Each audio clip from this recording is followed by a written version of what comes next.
মৃত্যুর পরে আমাদের শরীর কি সত্যিই পুরোপুরি সরে যায়? আসলে কিছু অংশ কিছু সময় পর্যন্ত বেঁচে থাকে। আত্মা চলে যায়, কিন্তু শরীরের কিছু অংশ কিছু সময় কাজ করে যায়। ১. মস্তিষ্ক। মৃত্যুর ৫ থেকে ১০ মিনিট পর্যন্ত কিছু বৈদ্যুতিক কার্যকলাপ থাকতে পারে। ২. হৃদয়। মৃত্যুর পরও ২০ থেকে ৩০ মিনিট পর্যন্ত ধকধক করতে পারে। ৩. স্নায়ু। মৃত্যুর পরও কয়েক ঘণ্টা পর্যন্ত নার্ভে সিগন্যাল যেতে পারে, তাই শরীর কাঁপা বা টুইচ করা স্বাভাবিক। ৪. চোখ।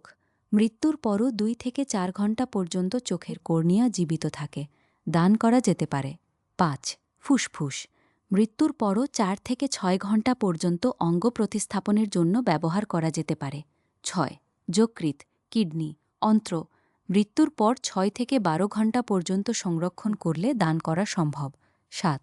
ত্বক। মৃত্যুর পরও ২৪ ঘণ্টা পর্যন্ত ত্বক জীবিত থাকে। পোড়ার রোগীকে দেওয়া যায়। ৮. পেশি। মৃত্যুর পর কিছু সময় পর্যন্ত পেশি সংকুচিত হতে পারে, বিশেষ করে হাত বা পায়ে, ২ থেকে ৩ ঘণ্টা পর্যন্ত। তাই মৃত্যু মানেই সব শেষ নয়। আমাদের শরীরের কিছু অংশ অন্যের জীবনে নতুন জীবন হয়ে ফিরে আসতে পারে। অঙ্গদান করুন, মৃত্যুর পরও কারো জীবনে আপনি বেঁচে থাকুন। এরকম আরও ইনফরমেটিভ ভিডিও জানতে কমেন্ট করো ও সাবস্ক্রাইব করো।